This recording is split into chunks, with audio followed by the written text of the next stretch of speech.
金小姐，已经不怎么下雨了，没必要打伞吧？我看还下着一点。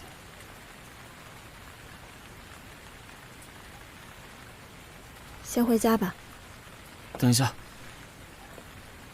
你先听我解释完，再决定要不要让我跟你回家。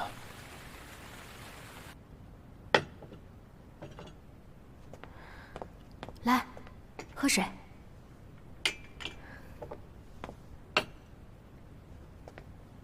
晶晶，你帮他换一杯热的吧。哦。把我观察的挺仔细呀，为了接近我，没少做功课吧？这是我们结婚以后，我发现的你的生活作息。我知道你对低温特别敏感，所以家里没有冰箱，空调的温度必须保持在26度，所有的饮料里不能有冰块出现。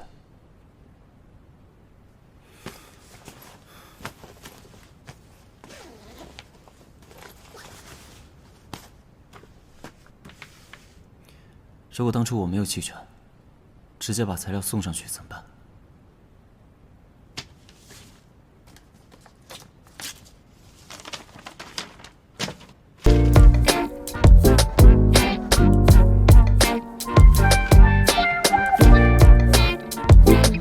原来你早料到了，太担心。是担心我被你骗，还是担心我看不出这个案子的问题？小金总，小北是有苦衷的。解释啊！晶晶，你年纪小还不懂，不管是大男人还是小男生，他们都有一个通病，就是永远做不到以诚相待。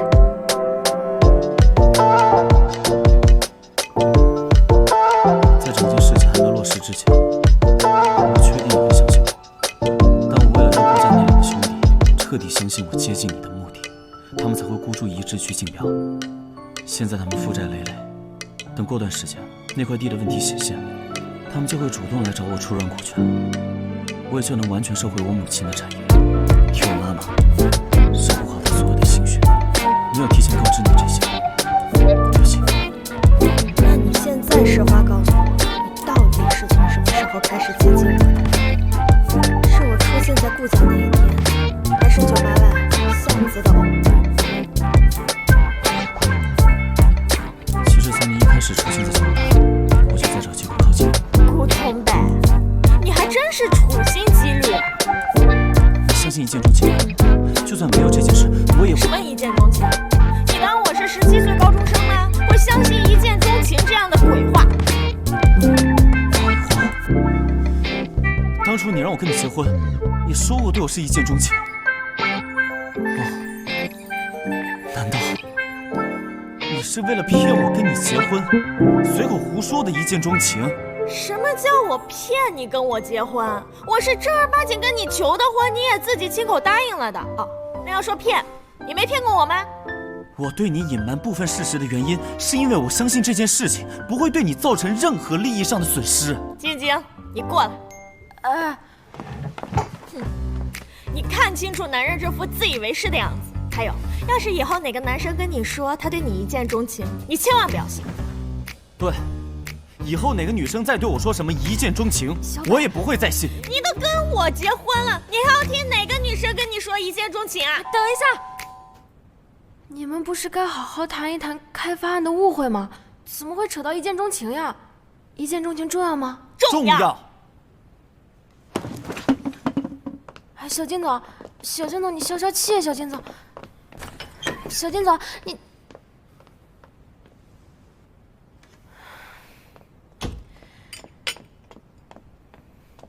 怎么回事啊你？我要是小金总，我也被你气死了。我没想跟他吵，他是心疼你，为了帮你引顾家那俩傻子入局，故意推动开发案。长点心吧你。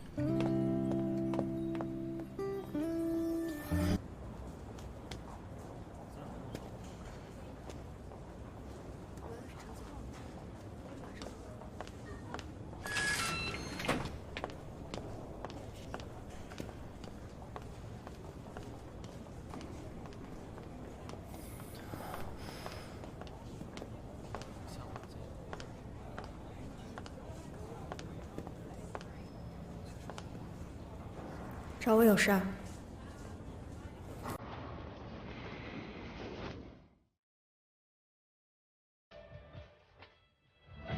听说晚上会下雨。晚上下雨我有车，车里有伞，就算没有，丘比也会给我送过来。顾从北，你要是到现在还不肯跟我说实话，那请你暂时不要出现在我面前。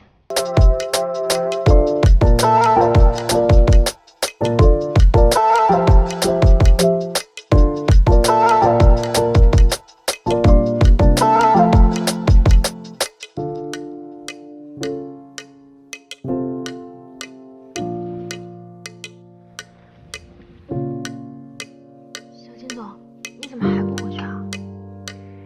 公司突然有点急事，赶紧出去。老板还在等着你。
你为什么要顾从北代表公司去竞标？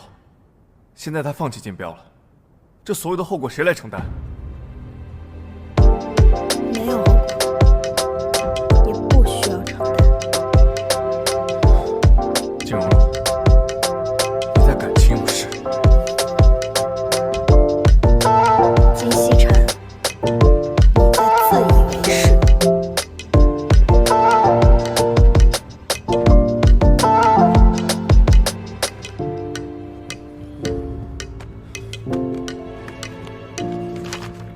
从我认识你的那一天起，你一直在自以为是的高估自己的能力。京城区开发案，你一直想让我跟你一起合作。你现在知道我拒绝你的原因了吧？这块地有沉降的风险。老金头在整个项目里给了我们不少风险提示，包括这块地过度抽取地下水。可你太想证明自己的能力，完全忽视了这些端倪。简单点说，这块地表面是个香饽饽，实际上谁中标，就砸在谁手里。现在你明白了，放弃竞标才是最好的选择。